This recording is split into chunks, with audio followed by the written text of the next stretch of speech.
ज्ञातारं विश्वतत्त्वाणां वन्दे तद्गुणलब्धये। श्रीवर्धमाध्याय गाति संघातघातनम् विद्यास्पदं प्रवक्ष्यामि तत्त्वार्थ श्लोकवार्तिकम्। आवाज येते ना? जय तीर्थंकर भगवान की जय। देवादिदेव 1800 देवादिदेव 1800 पार्श्वनाथ भगवान की जय। परम पूज्य आचार्य श्री उमा स्वामी जी महाराज की जय। परम पूज्य आचार्य श्री विद्यानंद स्वामी जी महाराज की जय। परम पूज्य आचार्य श्री शांति सागर जी महाराज की जय। परम पूज्य आचार्य श्री विमल सागर जी महाराज की। परम पूज्य आचार्य श्री सन्मति सागर जी महाराज की। परम पूज्य आचार्य श्री अभिनंदन सागर जी महाराज की जय। परम पूज्य आचार्य गुरुदेव सुंदर सागर जी महाराज की जय। गुरुदेव समंतभद्र स्वामी की जय। जय बोलो परम पूज्य आचार्य सुयस सागर जी महाराज की जय। नमो सच नमस्ते महाराज जी। वंदन वंदन। पेज नंबर 26 है। 26 ही है ना? ये हो गया था ना पूरा? सोत्पत्तो अदृष्ट विशेषण ये हो गया था पूरा ना?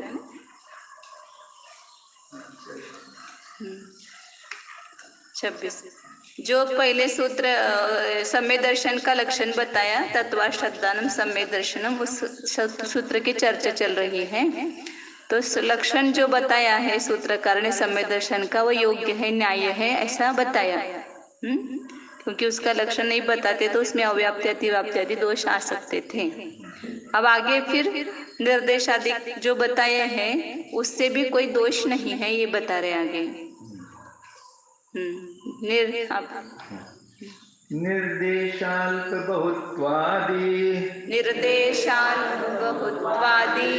चिंतनस्याविरोधतः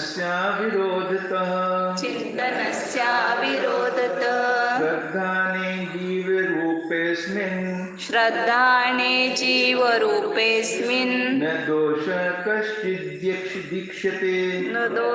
कश्चिदीक्षते निर्देशाल्प बहुत्वादि चिंतनस्याविरोधतः श्रद्धाने जीवरूपेऽस्मिन् न दोष कश्चिदीक्षते। निर्देश अल्पभूतवादी चिंतनस्य अविरोधतः श्रद्धाने जीव रूपे अस्मिन्। तत्वार्थों का श्रद्धान करना ये आत्मा का स्वरूप है, तो ये जीव रूप जो इस श्रद्धान में निर्देश अल्पभूतवादी का चिंतन जो है वह अविरोधत, उसमें कोई विरोध नहीं है, उस श्रद्धान में कोई विरोध उत्पन्न नहीं होता है। इसलिए कश्चित दोष न इक्षते, कोई भी दोष इसमें नहीं देखा जाता है। मतलब कोई ऐसे शंका करेगा ना कि आपने तो तत्वार्थों का श्रद्धान करना सम्यक दर्शन कहा, फिर उसका वो आगे निर्देश स्वामित्व साधन आदि करेंगे, अनेक प्रकार से उसका वर्णन करेंगे, तो सम्यक दर्शन के इस लक्षण में अव्याप्ति आदि दोष आएगा। तो इसमें कोई दोष नहीं आता है, ये बता रहे कि निर्देश आदि का कथन करने से भी कुछ दोष नहीं है। उसके आगे और चर्चा करेंगे। तत्वार्थों का श्रद्धान करना आत्मा का स्वाभाविक स्वरूप है, ऐसा मानने पर भविष्य में कहे जाने वाले निर्देश स्वामित्व सत्य संख्या आदि सूत्रों के अनुसार नाम कथन करना, थोड़ा बहुत पन बतलाना, साधन स्वामी अधिकरण आदि के विचार करने का कोई विरोध नहीं पड़ता है। और सम्यक दर्शन के इस लक्षण में अव्याप्ति आदि कोई लक्षण का दोष भी नहीं दिखता है, तथा लक्षण वाक्य को ज्ञापक हेतु बनाने पर हेतु के व्यभिचार आदि दोषों की भी संभावना नहीं है। अभी ये सूत्र आगे है, लेकिन ये पहले ही शंका क्यों उठाई निर्देश स्वामित्व आदि के। ठीक है। नहीं निर्देश आदयः दर्शन मोह रहित जीव स्वरूपे श्रद्धाने विरुध्यन्ते, तथैव निर्देश आदि सूत्रम विवरणात् न अपि अल्प बहुत संख्या भेद अंतर्भाव पुरुष परिणामस्य नानत्व सिद्धेः। आगे जो निर्देश अधिक बताने वाले समय दर्शन का नाम कथन, फिर उसके निर्देश संख्या वगैरह बताए, निर्देश स्वामित्व साधन अधिकरण वगैरह। तो ये निर्देश अधिक दर्शन मोह से रहित जो जीव है उसका स्वरूप में का श्रद्धान करने में न विरुद्धते, वहां पर विरोध को प्राप्त नहीं होते हैं। मतलब जीव के स्वरूप का श्रद्धान करना सम्यक दर्शन है, तो इसमें निर्देशादि फिर उसको बताने की क्या जरूरत है। तो निर्देशादि के भले करे उसके, लेकिन उसमें कोई विरोध नहीं आता है श्रद्धान में, क्योंकि उसी प्रकार से आगे निर्देशादि का सूत्र का विवरण करने वाले हैं। सम्यक दर्शन के नाम का कथन करना, फिर उसका स्वामी कौन है बताना, तो सम्यक दर्शन की नई जानकारी मिलेगी उससे, उसमें कोई दोष नहीं है, उत्पन्न नहीं होगा। और उसी प्रकार सत्संख्या क्षेत्र स्पर्शन काल अंतर अल्पभूत्व भाव अंतर बताया ना, तो वो भी बताया गया। नाप्य अल्पभूत्व संख्या भेद अंतर्भाव, हाँ अल्पभूत्व संख्या भेद अंतर और भाव इनका भी वर्णन करने से कोई दोष नहीं उत्पन्न होता है, क्योंकि पुरुष परिणाम से नानात्व सिद्ध है। क्योंकि पुरुष का परिणाम जो है उसमें नानापना सिद्ध है। सम्यक दर्शन के 3 भेद के औपशमिक से संख्या वगैरह उनकी जो भेद बताए, तो सम्यक दर्शन में दोष आएगा ऐसा कोई कहता है, तो आचार्य कह रहे कि नहीं आएगा, क्योंकि जो पुरुष का परिणाम है श्रद्धान, तो आखिर पुरुष का मतलब जीव का परिणाम ही है ना। श्रद्धा ने क्या है चीज, सम्यक दर्शन म्हणजे काय, कुठे आहे सम्यक दर्शन, आपल्या जवळच आहे ना। हा, आत्माच त्या रूपाने परिणमतोय। सम्यक दर्शन रूप ये पर्याय है, जैसे अभी हम स्वयं क्रोध रूप परिणमन करते हैं, द्वेष रूप परिणमन करते हैं, ऐसे सम्यक दर्शन रूप भी कौन परिणमन करता है, आत्मा की वो विशुद्धि है। आत्मा अपने परिणाम से उस श्रद्धान रूप सम्यक दर्शन पर्याय रूप से परिणमन करता है, इसलिए वो आत्मा का स्वरूप ही है। तो वो आत्मा का स्वरूप पर्याय हो गई, तो वो उसमें एक पना नहीं है, उसमें अनेक पना मतलब नानापना है। नानात्व की सिद्धि होती है, एक ही प्रकार का परिणाम होगा क्या, श्रद्धान रूप परिणाम। उस श्रद्धान परिणाम में भी कितने सारे भेद होंगे। सामान्य सब श्रद्धान में क्या होगा, यथार्थ श्रद्धान ये कॉमन होगा, लेकिन इस एक श्रद्धान परिणाम में भी अनेक सारे भेद हो सकते हैं, क्योंकि परिणाम में नानापना है। सम्यक दर्शन के प्रतिपक्षी हो रहे दर्शन मोहनीय कर्म के उदय से रहित जीव का स्वाभाविक रूप श्रद्धान को मानने पर निर्देश स्थिति भाव अंतर आदि द्वारा श्रद्धान का निरूपण करना विरुद्ध नहीं होता है, क्योंकि इस प्रकार से भविष्य के निर्देश स्वामित्व और सत्संख्या आदि सूत्रों में श्रद्धान का स्पष्टीकरण किया है। तथा थोड़ापन और बहुतपन, संख्यात असंख्यात रूप संख्याओं के भेद अथवा विवक्षित गुण को छोड़कर पुनः उसकी प्राप्ति करने तक का विरह काल रूप अंतर या औपशमिक शायिक आदि भाव ये भी विरुद्ध नहीं पड़ते हैं, क्योंकि आत्मा के श्रद्धान स्वरूप परिणामों को नानापन, अल्पपन, कर्मों के उपशम से होनापन आदि अनेक धर्म सहित पना सिद्ध है। भावार्थ, भविष्य के सूत्रों की घटना श्रद्धान रूप सम्यक दर्शन मानने से ठीक बन जाती है, तथा भविष्य सूत्रों के अनुसार भी सम्यक दर्शन का श्रद्धान लक्षण करना अनुकूल पड़ता है। इसमें कोई आगे के सूत्रों से विरोध नहीं है, ऐसा ही बताना आचार्य को। तत्वार श्रद्धानम सम्यक दर्शन में सूत्र बनाया और आगे निर्देशाधिक सूत्र बनाया, उससे इसमें कोई विरोध नहीं आता है। भले आत्मा का स्वरूप है श्रद्धान, लेकिन उसमें ये सब भेद बनते हैं।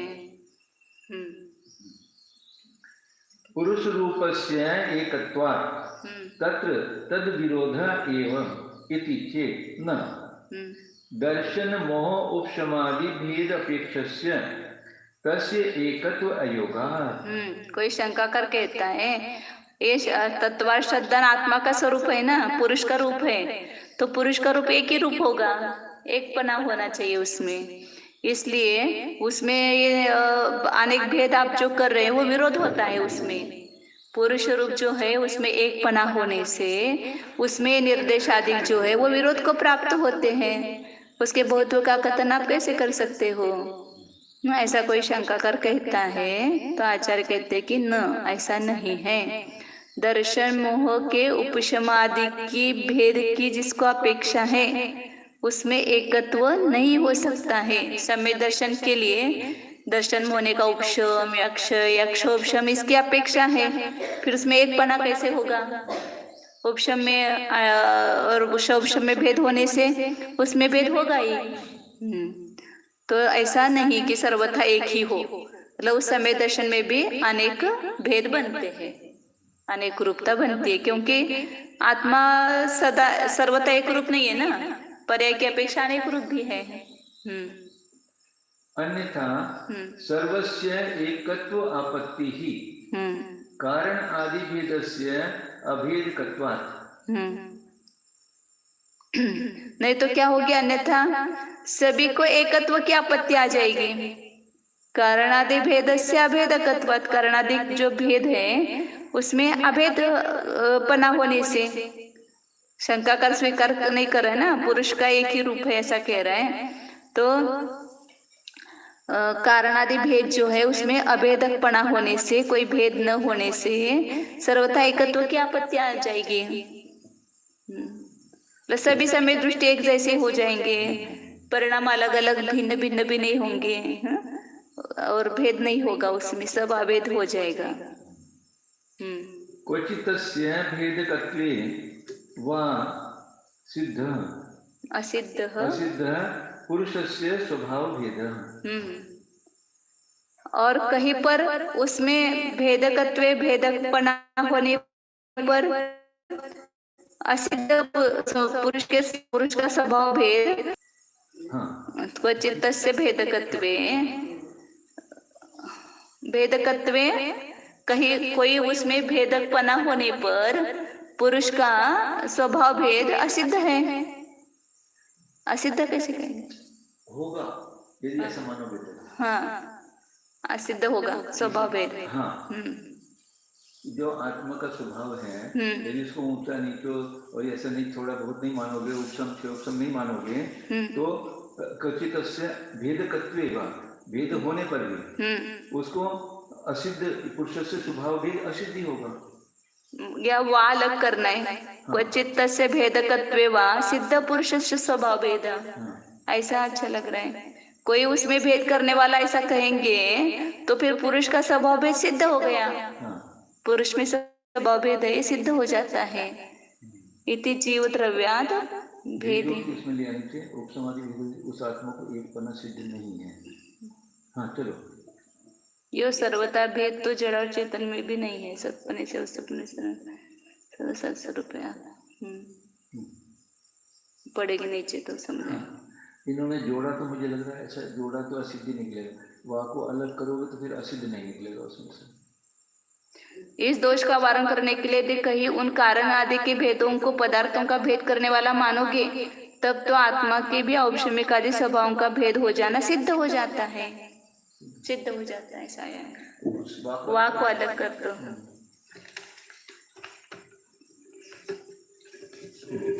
पेंसिल है मेरे पास में।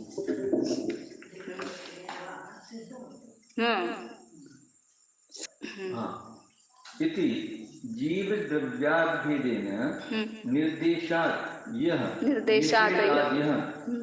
तत्र साधियांश अल्प बहुत्वादिवत् इति वक्ष्यते। साधियांश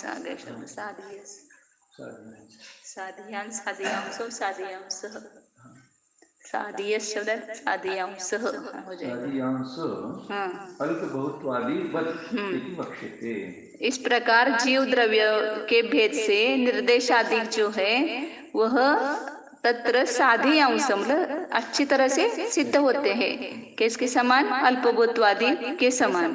जैसे अल्पभूतवादी जीव द्रव्य में सिद्ध होते हैं ऐसे निर्देशादि भी सिद्ध होते हैं, क्योंकि उसमें भेद होता है। इस भेदाभेद है ना, अनेकांत है ना, जीव द्रव्य में सर्वथा भेद नहीं, सर्वथा भेद नहीं है, तो भेद भी पाया जाता है, तो भेद पाया जाता है तो निर्देशादि उसमें उपलब्ध प्राप्त होते हैं। किसी अपेक्षा से भेद, किसी अपेक्षा हाँ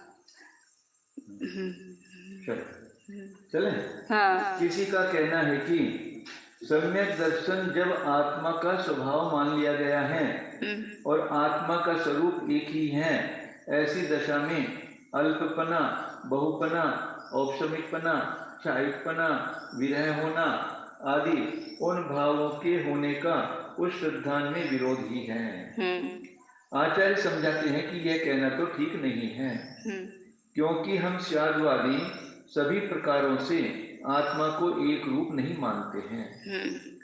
दर्शन मोहे के उपशम या क्षय तथा चौथे गुण स्थान, सातवें गुण स्थान, देव पर्याय में स्थिति, उपशम सम्यक में स्थिति आदि भेदों की अपेक्षा से उस आत्मा को एक पना सिद्ध नहीं है। अन्यथा यानी भेदकों के होने पर भी आत्मा को सर्वथा एक मान लिया जाएगा, तब तो सर्व ही आत्माएं या जीव, पुद्गल, आकाश, काल आदि अनेक द्रव्य भी एक हो जाएंगे। यह आपत्ति हुई, क्योंकि कारणों का भेद, गुणों का भेद, व्यक्ति भेद, आकार भेद आदि को तो आपने भेद करने वाला इष्ट किया ही नहीं है। ऐसी दशा में तो ब्रह्म अद्वैतवाद या जड़ का अद्वैत छा जाएगा। इस दोष का वारण करने के लिए यदि कहीं उन कारण आदि के भेदों को पदार्थों का भेद करने वाला मानोगे, तब तो आत्मा के भी औपशमिक आदि स्वभावों का भेद हो जाना सिद्ध हो जाता है। यो सर्वथा भेद तो जड़ और चेतन में भी नहीं है। सतपने से, वस्तुपने से, द्रव्यपने से तथा संग्रहने की अपेक्षा से सभी अभिन्न हैं। सर्व पदार्थ सतरूप हैं, आत्मा भेदा भेद रूप है, एक अनेक स्वरूप है। इस प्रकार जीव द्रव्य से श्रद्धान गुण की भेद विवक्षा करने पर उसमें निर्देश, स्वामित्व आदि बहुत अच्छे प्रकार से साधु सिद्ध हो जाते हैं। जैसे कि थोड़ापन, बहुतपन, साधन, अधिकरण आदि धर्म श्रद्धान रूप सम्यक दर्शन में बन जाते हैं। इस बात को आगे स्वयं कहेंगे। कर्म रूपत्वे अपि श्रद्धानस्य तद अविरोधः इति चेत् न तस्य मोक्ष कारणत्व अभावात् स्वयं परिणामस्य एव तत्कारणत्व उत्पत्तेः। श्रद्धान को यदि कर्म का स्वरूप मानेंगे, कर्म के क्षोभशम से उपशम से श्रद्धान हो गया सम्यक दर्शन, तो कर्म का स्वरूप ऐसा मानेंगे तो तद अविरोध, तो भी उसमें विरोध नहीं है, अविरोध है। ऐसा कोई कहता है आचार्य, तो कहता है शंकाकार, तो आचार्य कहते कि ऐसा कहना ठीक नहीं है। श्रद्धान ये कर्म का रूप नहीं है। तस्य मोक्ष कारणत्व अभावात्, कर्म मोक्ष का कारण नहीं है। मोक्ष का कारण कौन है? आत्मा स्वयं है। इसलिए कर्म मोक्ष का कारण पने का अभाव होने से श्रद्धा ने कर्म का स्वरूप नहीं है। स्वपरिणाम से वह तत्कारण तो उपपत्ति है। जो आत्मा का स्वपरिणाम है वही मोक्ष में कारण बन सकता है। दूसरा कैसे मोक्ष में कारण बनेगा? कर्म आत्मा का है क्या? कर्म आत्मा का नहीं, वो कैसे कारण बनेगा? आत्मा का कर्मणः अपि मुक्ति कारणत्वम् अविरुद्धम् स्वपरिनिमित्तत्वात् मोक्षस्य इति चेत् न कर्मणः अन्यस्य कालादिः परिनिमित्तस्य सद्भावात्। कर्म के भी जैसे आत्मा मोक्ष का कारण है, ऐसे कर्म भी मुक्ति का कारण बना उसमें है, ऐसा शंकाकार कहता है। क्योंकि मोक्ष खाली स्वनिमित्त होगा क्या? स्वपरिनिमित्त से होता है, इसलिए कर्म भी मोक्ष का कारण है। कर्म का नाश के बिना कैसे मोक्ष मिलेगा आपको?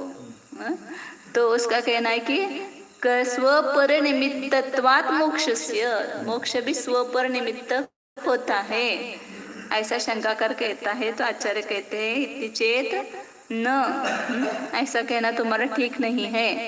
क्योंकि कर्मणः अन्य सेव कालादेह पर निमित्त से सद्भावात, कर्म से भिन्न जो कालादिक है, योग्यता काल वगैरह कहते हैं ना, तो ये पर निमित्त का सद्भाव होने से वहां पर स्वपर निमित्त है, लेकिन पर निमित्त क्या है वहां पर? तो एक कालादिक जो है वो पर निमित्त वहां पर है। कर्म को छोड़ करके अन्य जो कालादिक है उसको मोक्ष में निमित्त कहा है।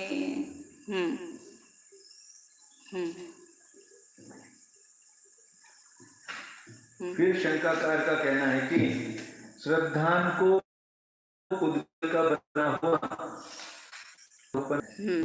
यदि कोई यूं कहे कि औद्गलिक कर्म को भी मोक्ष का आत्मा और पर यानी दूसरे द्रव्यों के निमित्त से होने वाला कार्य है, स्वपर बताया। आचार्य उत्तर देते हैं कि इस प्रकार नहीं कह सकते हो, क्योंकि मोक्ष रूपी कार्य में आत्मा उपादान कारण है और अन्य निमित्त कारण है। यहाँ पर शब्द से काल, आकाश, तीर्थ स्थान आदि निमित्त कारणों का भी विद्यमान होना माना गया है। द्रव्य क्षेत्र काल नहीं क्या? द्रव्य हो गए अपना, क्षेत्र तीर्थ स्थान, द्रव्य क्षेत्र काल हो गया, और आकाश भी क्षेत्र ही हुआ। इससे भिन्न हो रहे कर्म को मोक्ष में निमित्त बना नहीं है। कर्म को छोड़कर जो कालादिक है वो निमित्त है मोक्ष में, कर्म निमित्त नहीं है। काल को तो पीछे भी आया था ना, 13वें गुणस्थान में जीव क्यों अटका हुआ है? अभी तो जाके मोक्ष हो सकता था 14वें, पर वहाँ पे काल निमित्त है। जब तक आयु कर्म है तो इसलिए मोक्ष नहीं हो रहा है। हाँ, फिर वो कर्म वहाँ पर इसलिए तो मोक्ष नहीं हो रहा, नहीं हो जाएगा तो मोक्ष हो जाएगा। हाँ, कर्म निमित्त नहीं है, बताना चाहिए हमको, कर्म निमित्त नहीं है, कर्म से नहीं है। अभी 13वां गुणस्थान है, अभी 14वां नहीं हो रहा, क्योंकि वहाँ पर काल अभी नहीं है, जो शक्ति वो उत्पन्न हो जाए। हाँ, मोक्ष होने नहीं, मतलब मैं क्या बात बता रहा, आप दूसरी बात बता रहे हैं। कर्मों को निमित्त नहीं माना मोक्ष में, काल आदि को निमित्त माना है। तो काल मतलब वो मोक्ष जाने का काल आना चाहिए। काल अवधि आई बिना कार्य नहीं होता है, इसलिए काल अवधि को निमित्त कहा है। या जिस क्षेत्र से होना है वो क्षेत्र वहां पर निमित्त होगा, निर्वाण क्षेत्र या कहीं पर भी है वो क्षेत्र वहां निमित्त बनेगा। यथार्थ में पूछो तो इससे भिन्न हो रहे कर्म को मोक्ष में निमित्त बना नहीं है। यथार्थ में पूछो तो ज्ञानावरण आदि कर्म प्रत्येक संसार के कारण है, मोक्ष के कारण नहीं हो। मोक्ष के कारण है, वही बात मैं बोल रहे थे। कर्म मोक्ष के कारण कैसे बनेंगे? कर्म तो संसार के कारण है ना। कर्मों का नाश करने के लिए ही तो मुमुक्षु का प्रयत्न है। जिस पदार्थ का नाश करना है वह उस कार्य में क्या सहायता कर सकता है? मतलब उसका नाश निमित्त कह सकते, कर्म का नाश निमित्त कह सकते मोक्ष में, कर्म निमित्त। घट के ध्वंस करने में घट को कारणता इस प्रकार भी इष्ट नहीं है कि घट नहीं होता तो ध्वंस किसका किया जाता है? क्योंकि कार्य काल में एक क्षण पहले से रहते हुए कार्योत्पत्ति में सहायता करने वाले अर्थ को निमित्त कारण कहते हैं। जो कार्यकाल में होना चाहिए एक क्षण पहले से, और कार्योत्पत्ति में भी सहायता करने वाला है, उसको निमित्त कहते हैं। अब वो मोक्ष होगा तब कर्म रहेगा ही नहीं, वो तो नष्ट ही होगा, तो निमित्त कैसे बनेगा वो? घट के ध्वंस में मुद्गर, पाषाण आदि का अभिघात कारण है। मुद्गर, पाषाण आदि का अभिघात कारण है। कोई पत्थर पड़ जाता है घट के ऊपर तो घट टूट जाता है, या लकड़ी से मारेंगे तो घट टूट जाता है। ननुच यथा मोक्ष जीव कर्मणो हो परिणामः तस्य दृष्टत्वात् तथा मोक्ष कारण श्रद्धानमपि तदुभय विवर्त रूपम भवतु इति चेत न। मोक्ष अवस्थायां तदभाव प्रसंगात् स्वपरिणामिनः सत्त्वे असत्त्वे परिणामस्य अघटनात् पुरुष परिणामात् एव च कर्म सामर्थ्य हननात् तस्य कर्म रूपत्व अयोगात्। ननुच, आप शंका कर, अपनी शंका करता है पुनः कि जिस प्रकार मोक्ष जो है वो जीव और कर्मों का परिणाम है। द्रव्य मोक्ष भाव मोक्ष कहते हैं ना, भाव मोक्ष जीव का परिणाम है, द्रव्य मोक्ष कर्म का परिणाम है। क्योंकि वो द्विष्ट में, जहां पर भी मोक्ष शब्द आएगा वो एक में नहीं रहेगा, वो दो पने में रहेगा। जिससे छूटना है और जो छूट रहा है, दो आएगा ना, द्विष्ट में होता है। मोक्ष जो है वो दो में स्थित है। उसी प्रकार मोक्ष का कारण कौन है? श्रद्धा, वह भी दोनों का विवर्त रूप हो।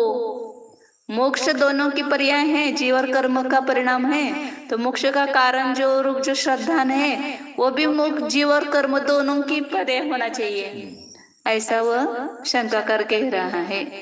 मोक्ष जैसे दो का परिणाम है, क्योंकि सात तत्व जीव और पुद्गल रूप है ना, द्रव्य आश्रव भाव आश्रव, द्रव्य संबंध भाव बंध, द्रव्य संवर भाव संवर, तो जीव और कर्म दोनों में स्थित है ना। तो ऐसे मोक्ष का कारण जो श्रद्धा परिणाम है वो भी जीव और कर्म दोनों में का पर्याय है, उसमें क्या आपत्ति है? ऐसे शंका करके है। तो आचार्य कह रहे कि ऐसा नहीं, ऐसा मानेंगे तो क्या आपत्ति आएगी कि मोक्ष अवस्था में श्रद्धान का अभाव मानने का प्रसंग आएगा। यदि श्रद्धान को कर्म का परिणाम कहेंगे तो मोक्ष अवस्था में श्रद्धान का अभाव मानना पड़ेगा, क्योंकि कर्म का अभाव हो गया और श्रद्धान कर्म का भी पर्याय है। तो फिर परिणाम नहीं तो परिणामी कैसे रहेगा? परिणामी नहीं तो परिणाम कैसे रहेगा? कर्म ही नहीं तो कर्म का परिणाम वहां कैसे रहेगा? तो ऐसा यदि मानेंगे, दोनों की पर्याय मानेंगे, तो मोक्ष अवस्था में श्रद्धा परिणाम का अभाव मानने का प्रसंग आएगा। क्यों? क्योंकि स्व परिणामी न असत्वे, अपना जो परिणामी, उस परिणाम जिसमें रहता है उसको क्या कहते? परिणामी। उस परिणामी का असत्व होने पर परिणाम से अघटनात, सोना नहीं तो कुंडल कैसे बनाएंगे? सोनच नाही तर अंगठे बनवता येईल का? नाही. तसं कर्मच नाही तर कर्माचा परिणाम तिथं सापडेल का? नाही सापडणार। तर स्वपरिणामाच्या असत्व परिणाम के असत्व में परिणाम घटित नहीं होता है।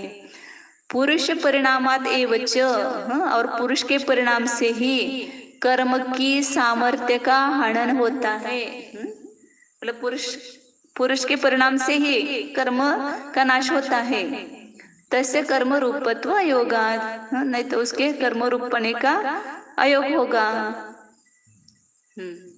ततः न कर्म रूपम सम्यक दर्शनम निश्रेयस प्रधान कारणत्वात् अहेयत्वात् सम्यक ज्ञानवत्।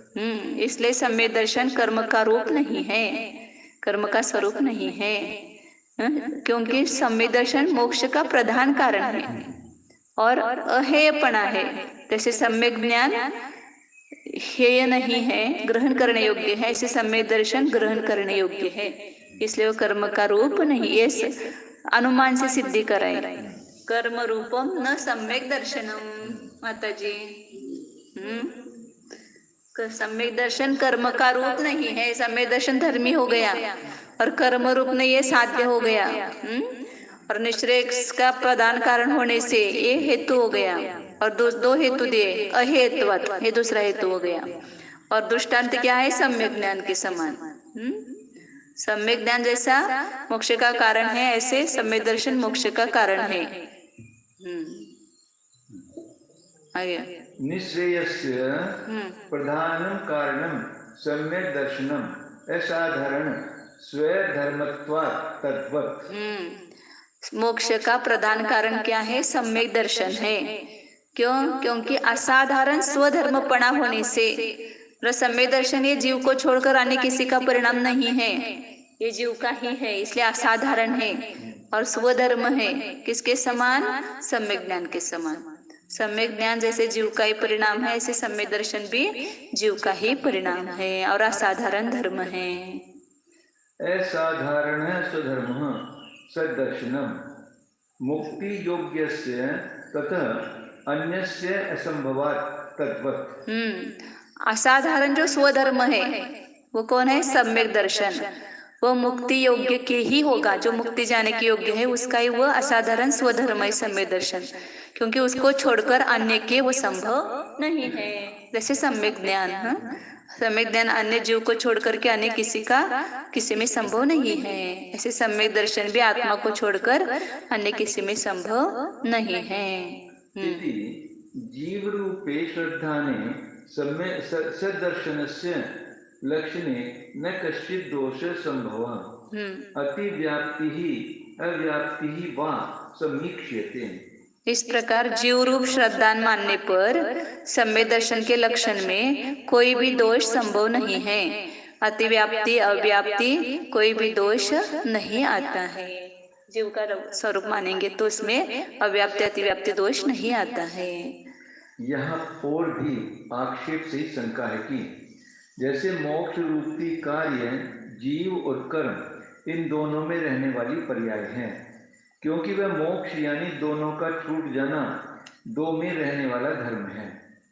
मुक्त अवस्था में आत्मा स्वतंत्र हो जाता है, कर्म भी आत्मा से अपना पिंड छुड़ाकर स्वतंत्र हो जाता है, किंतु वह स्कंध है, अतः अशुद्ध है तथा जड़ है, इसलिए प्रशंसा नहीं पाता है। वास्तव में मोक्ष पर्याय दोनों में रहती है, जैसे कि संयोग, विभाग, द्वित्व, त्रित्व, संख्या ये दो आदि में रहने वाले धर्म हैं। इसी प्रकार मोक्ष का कारण श्रद्धान गुण भी उन जीव और उद्गल दोनों का पर्याय स्वरूप हो जाना चाहिए, ऐसा वो कह रहे हैं। कार्य के अनुरूप ही कारण हुआ करते हैं। ग्रंथकार समझाते हैं कि इस प्रकार शंका करना ठीक नहीं है, क्योंकि श्रद्धान गुण को भी बंध के समान यदि जीव और पुद्गल दोनों का परिणाम माना जाएगा तो मोक्ष दशा में उस श्रद्धान गुण के अभाव हो जाने का प्रसंग होगा। कर्म का अभाव होने से वो नहीं रहेगा, फिर दोनों का परिणाम मानेंगे तो। जबकि परिणमन करने वाला कर्म ही नहीं रहा तो श्रद्धान रूप पर्याय भला मोक्ष में कैसे बन सकेगी। अपने परिणामी के न होने पर परिणाम का होना नहीं घटित होता है, तथा आत्मा के रत्नत्रय स्वरूप परिणामों से ही उस कर्म की आत्मा का विभाव परिणाम करने वाली शक्ति का नाश कर दिया जाता है। आत्मा के रत्नत्रय स्वरूप परिणामों से ही उस कर्म की आत्मा का कर्म की आत्मा का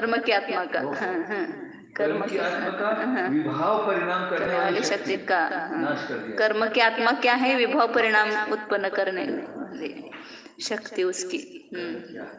आत्मा में विभाव परिणाम कराता है ना, ये उसके कर्म की शक्ति है, और उसका नाश करने की सामर्थ्य आत्मा के रत्नरुद्र परिणाम से ही है। तब ज्ञानावरण आदि में कर्म रूपपना ही नहीं रहता है। जैसे कि शान के द्वारा मणि के मल का पृथक्करण कर देने पर उसका मलपना ही नष्ट हो जाता है। शांत समझते हैं ना, वो कुछ ये होता है, चक्र चलता है, हाँ, कैंची वगैरह लगाते हैं, शांत करते हैं, हाँ, ऊपर से हटा दिया जाता है। अग्नि द्वारा सुअर के कीट कालिमा का मलपना नष्ट कर दिया जाता है। कालांतर में दूसरे पदार्थों के साथ संसर्ग होने पर भले ही वह मल बन जावे, किंतु वर्तमान में शुभ भावों के निर्जरा को प्राप्त हुए कर्मों की कर्मपना रूप पर्याय और कर्मान वर्गना रूप पर्याय का तो ध्वंस कर दिया जाता है। यों पुद्गल द्रव्य किसी न किसी पर्याय की अवस्था में तो रहेगा ही। प्रकृति में जब अपना माना हुआ कर्म पर्यायी ही नहीं रहा, कर्म पर्याय ही नहीं रहा, तो सम्यक दर्शन को उस कर्म की पर्याय कैसे कहते हो? समझो तो सही। इस कारण अनुमान बनाकर आचार्य महाराज कहते हैं कि सम्यक दर्शन गुण ये पक्ष हुआ, पौद्गलिक कर्म रूप नहीं है, पौद्गल कर्म रूप नहीं है, साध्य मोक्ष का प्रधान कारण पना होने से एक हेतु, क्योंकि आत्मा का स्वाभाविक परिणाम होने के कारण वह सम्यक दर्शन गुण त्यागने योग्य नहीं है। दूसरा हेतु, जैसे एक ही शादी में दो दो हेतु भी देते हैं। हाँ, देते ना, एक दो दो क्या चार चार पांच पांच हेतु भी होते हैं एक ही साथ पक्ष में। हाँ, शादी की सिद्धि के लिए, वाद के साथ ही शादी की सिद्धि के लिए, तो वाली फिर एक खंडन करता होगा। हाँ, ठीक है, ये हो गया दूसरा। जैसे कि सम्यक ज्ञान दृष्टांत है, सम्यक ज्ञान हो गया दृष्टांत, अर्थात सम्यक ज्ञान के समान सम्यक दर्शन मोक्ष का प्रधान कारण है। आत्मीय भाव ही मोक्ष के प्रधान कारण हो सकते ज्ञान हैं। को सबने माना है ना, इसलिए ज्ञान को दृष्टांत बनाया। अन्य मतियों ने भी ज्ञान को मोक्ष का कारण कहा है। यदि सम्यक ज्ञान हुआ तो ऐसा क्यों दे रहे हैं? तो वो दूसरों को समझाने के लिए, मतलब जो मान्य दृष्टांत दोनों को मान्य होना चाहिए। वादी प्रतिवादी में जिसके प्रति साम्य भाव समान भाव होता है वो दृष्टांत होता है। सर्वथा विजातीय परद्रव्य नहीं तथा ज्ञान सम्यक चारित्र आदि गुणों का पिंड रूप ही आत्मद्रव्य है। यदि गुणों को द्रव्य छोड़ देता होता तो मूल से ही द्रव्य नष्ट हो चुका होता, किंतु ऐसा नहीं है। यदि तीनों कालों में इनको नहीं छोड़ सकता है, यहाँ कोई हेतु के असिद्ध हो जाने की संभावना न कर बैठे, इसलिए उक्त अनुमान में दिए गए हेतु को साध्य कोटि में लाकर सिद्ध कर देते हैं। ये सम्यक दर्शन पक्ष मतलब पुनः क्या करते हैं, कभी पहला जो हेतु है उसको सिद्ध करने के लिए पुनः दूसरा अनुमान देते हैं। यह कहा ना कि सम्यक दर्शन कर्म रूप नहीं है, निश्रेष का प्रधान कारण होने से। अब सम्यक दर्शन निश्रेष का प्रधान कारण है, इसको साध्य बनाएंगे और उसके लिए दूसरा हेतु देंगे, क्योंकि असाधारण स्वधर्मत्वात् सम्यक दर्शन आत्मा का असाधारण स्वधर्म होने से, मतलब हेतु को सिद्ध किया, पुनः हेतु को साध्य बनाया। वो तीन अनुमान पहले होते ना, सर्वज्ञ भगवान निर्दोष है क्योंकि वितराग होने से, फिर वो वितराग क्यों है क्योंकि वो सर्वज्ञ होने से, वगैरह से जो 3-4 अनुमान किए ना, ये पहला जो हेतु है दूसरे में वो साध्य बन जाता है उसको सिद्ध करने के लिए। हेतु को साध्य कोटि में लाकर सिद्ध कर देते हैं कि सम्यक दर्शन यानी पक्ष मोक्ष का प्रधान कारण है। साध्य आत्मा का अन्य में सर्वथा न पाया जावे, ऐसा अपना असाधारण धर्म होने से हेतु, जैसे कि वही सम्यक ज्ञान दृष्टांत हुई है। इस अनुमान के हेतु को भी साध्य बनाकर पुष्ट करते हैं। सम्यक दर्शन गुण यानी पक्ष असाधारण होकर आत्मा का निज धर्म है साध्य, क्योंकि मोक्ष के सर्वथा योग उससे भिन्न कोई दूसरा कारण आत्मा में विद्यमान नहीं। उस हेतु को पुनः साध्य बनाया। आत्मा असाधारण धर्म में कहा था ना, अब सम्यक दर्शन आत्मा का असाधारण धर्म ही पुनः साध्य बनाया और उसके लिए दिया कि मुक्ति योग्य अन्य कोई नहीं है, क्योंकि मोक्ष के सर्वथा योग उससे भिन्न कोई दूसरा कारण आत्मा में विद्यमान नहीं है। सम्यक दर्शन को लिया ना, जैसे कि वही सम्यक ज्ञान दृष्टांत कोई रखा समय। इस प्रकार यहाँ तक सम्यक दर्शन का लक्षण जीव का स्वाभाविक परिणाम श्रद्धान है, इसको सिद्ध कर दिया गया है। इस सम्यक दर्शन के सर्वांग सुंदर लक्षण में कोई भी असंभव, अतिव्याप्ति अथवा अव्याप्ति दोष नहीं देखे जाते हैं। अतः सूत्रकार के द्वारा किया गया सम्यक दर्शन का लक्षण निर्दोष है। सरागे वीतरागे च तस्य संभवतोऽञ्जसा प्रशमादेरभिव्यक्ति शुद्धि मात्रा च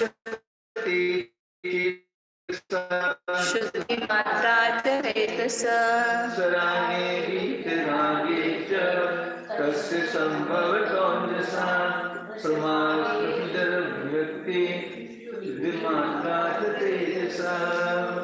बहुत अच्छा प्रकरण अभी आएगा।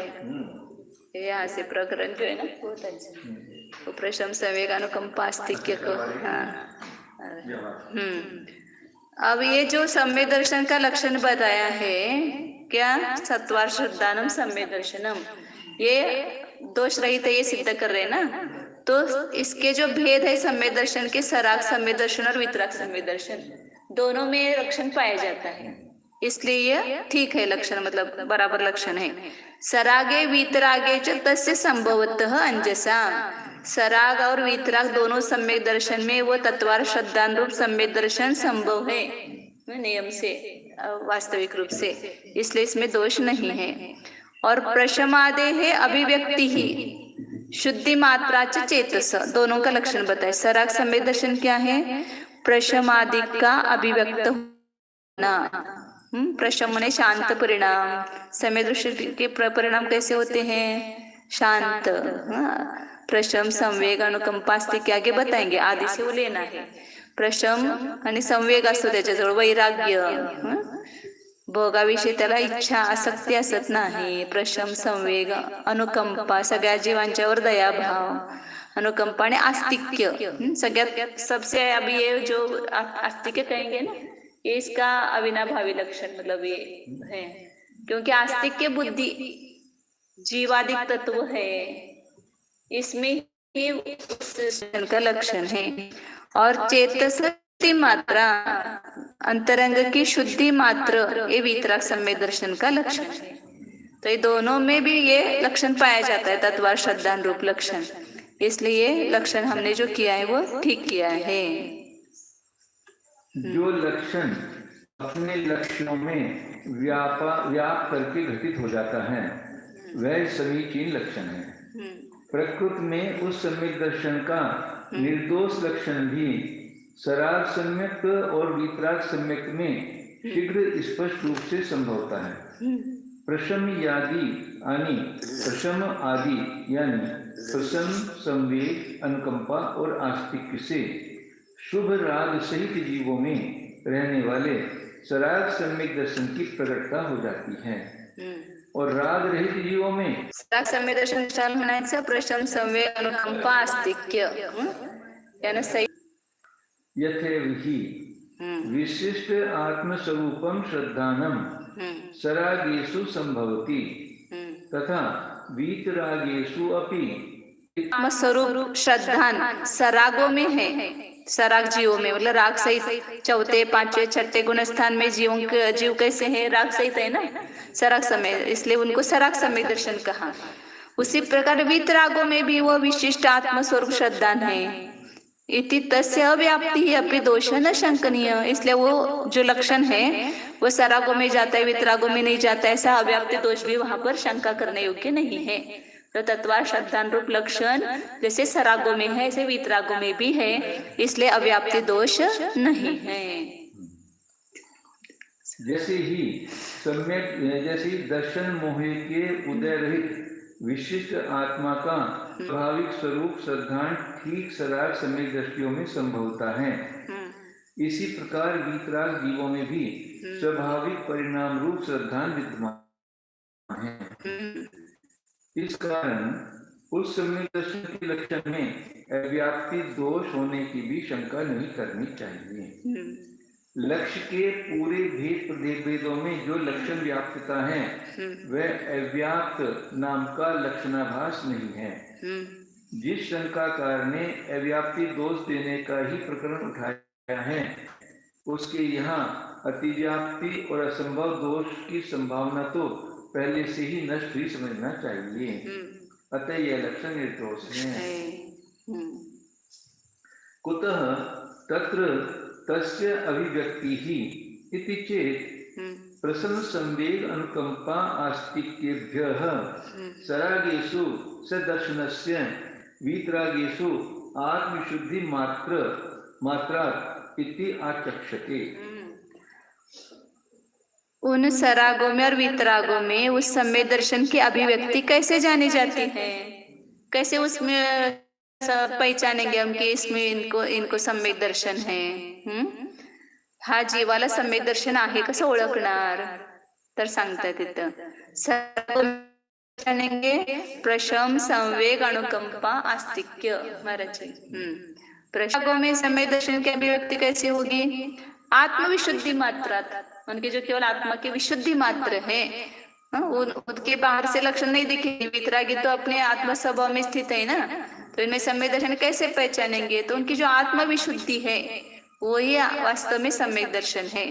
तो इस प्रकार सरागों में प्रशम, संवेग, अनुकंपा, आस्तिक्य ये चिन्ह पहचानने का सम्यक दर्शन को, तत्व श्रद्धान को, और वितरागियों में आत्मविशुद्धि मात्र है।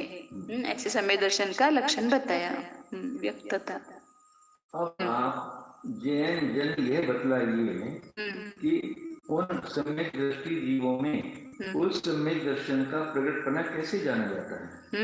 इस प्रकार प्रश्न होने पर श्री विद्यानंद आचार्य स्पष्ट रूप से ये कथन करते हैं कि प्रसन्न, संवेग, अनुकंपा और आस्तिक इन 4 स्वभावों से रागी जीवों में सम्यक दर्शन की व्यक्ति हो जाती है और वीतराग जीवों में केवल आत्मा की विशुद्धि से ही सम्यक दर्शन व्यक्त हो जाता है।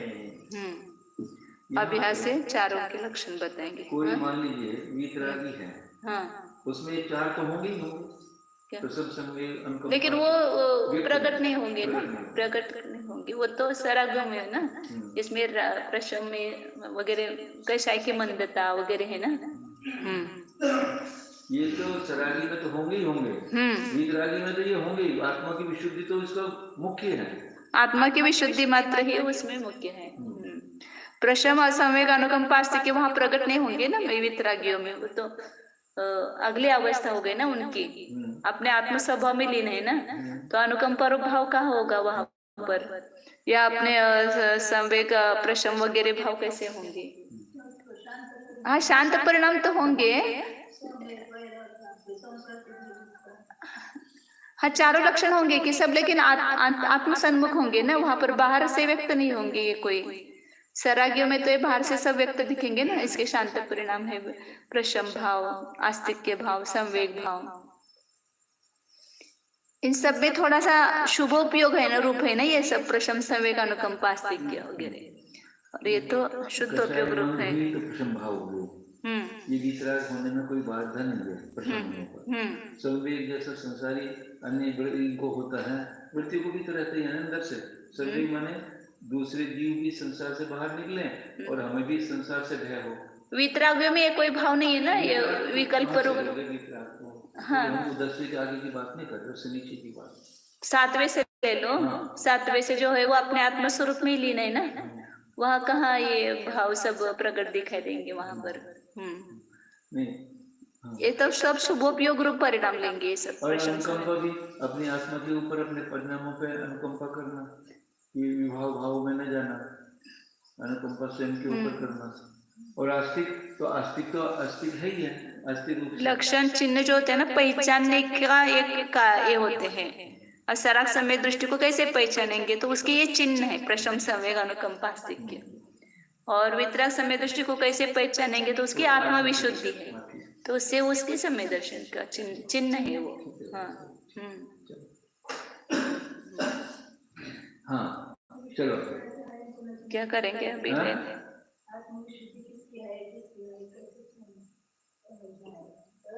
समझ और समझ में दूसरों का आई ना आए, उसमें होगा तो वितरागी होगा ही ना वो समय दर्शन। बाहर से अपन देखते हैं ना, कोई जीव एकदम अपने आत्म स्वभाव में लीन रहता है, तो उसके इससे पता चलता है ना, उसके चर्या से। दर्शन को दूसरे से पूछने की आवश्यकता नहीं है कि मैं सम्यक दृष्टि हूँ या नहीं, या दूसरा जीव सम्यक दृष्टि है या नहीं। अपने अंदर के परिणामों से देखना, यदि दूसरे के प्रति अनुकंपा, आस्तिक्य हो रहा है तो समझो एक सम्यक दृष्टि दूसरे सम्यक दृष्टि को देखते यदि पीठ फेर रहा है तो कहेगा सम्यक दृष्टि, और एक सम्यक दृष्टि दूसरे सम्यक दृष्टि को देखकर यदि उसके अंदर मैत्री भाव आ रहा है तो सम्यक दृष्टि। बड़ा भी है ये, एक छोटा है प्रशम का, नहीं लेना है तो ले लो। हाँ, सुनना पड़ेगा फिर आगे। हाँ, आधे घंटे के बाद हाँ, अभी तो है 5:15 तक को हो जाएगा। नहीं पूरा नहीं लेना, जितना होगा उतना करेंगे। नहीं, कल पढ़ेंगे। प्रशम का खाली ले लो बस। तत्र तत्र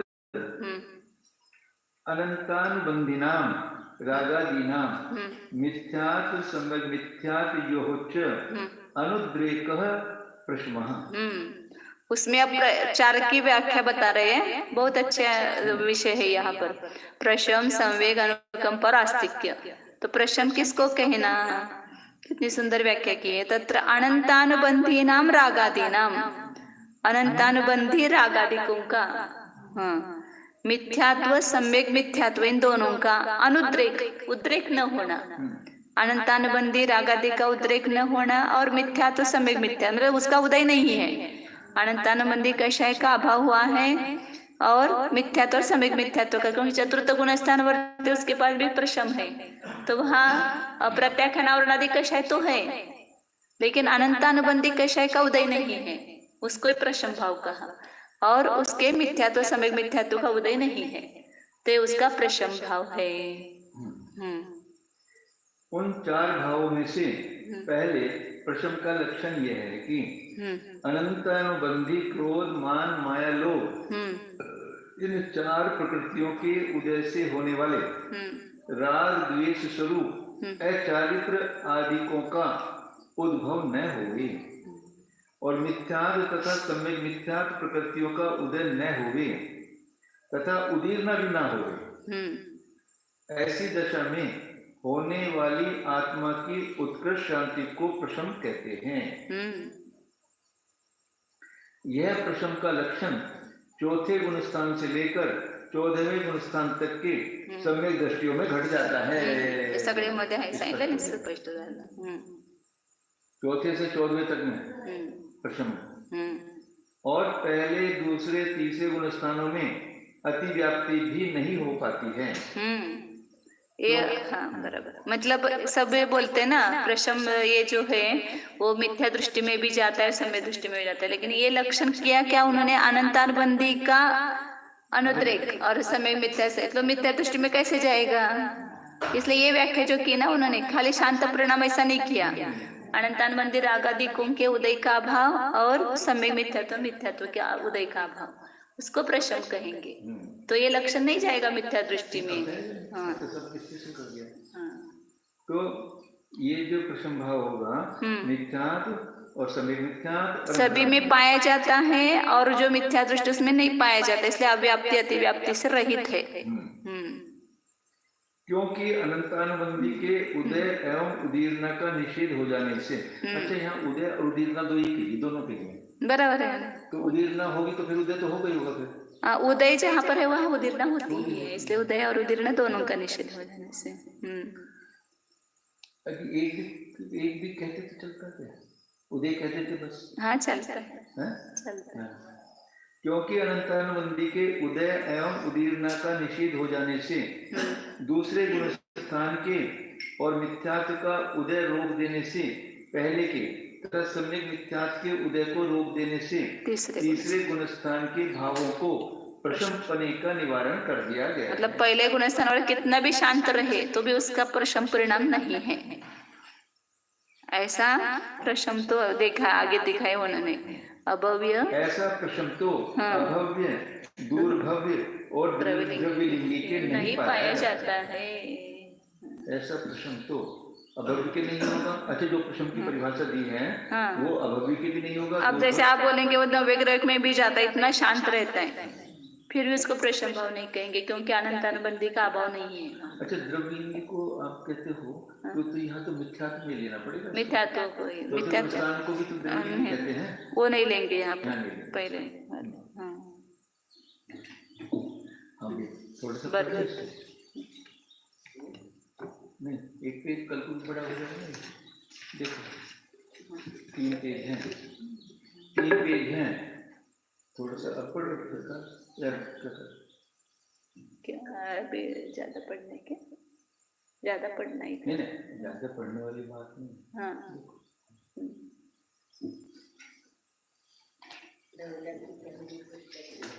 हाँ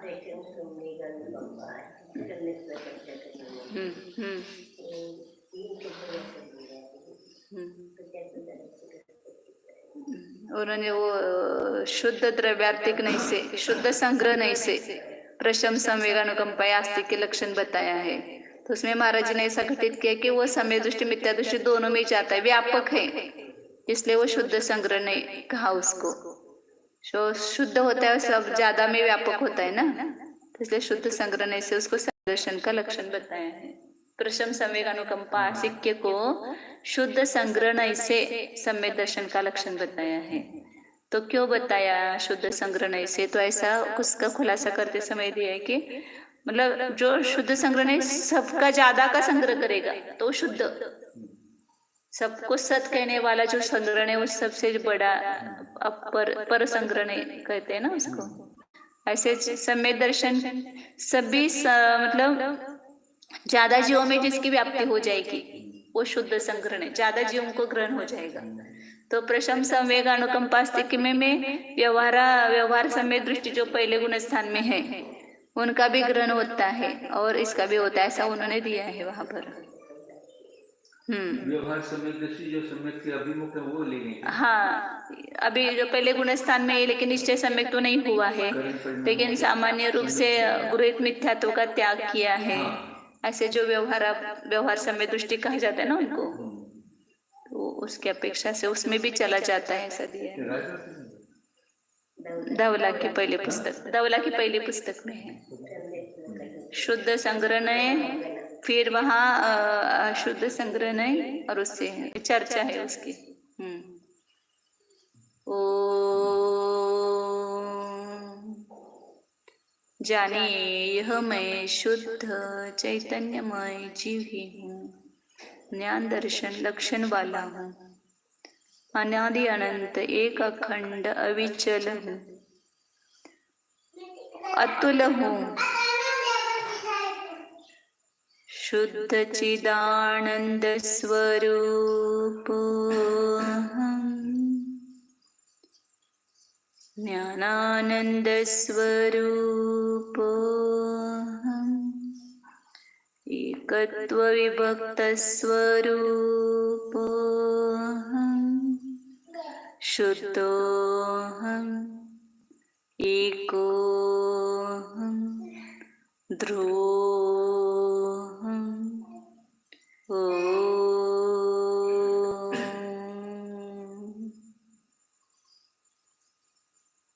विसर्जन।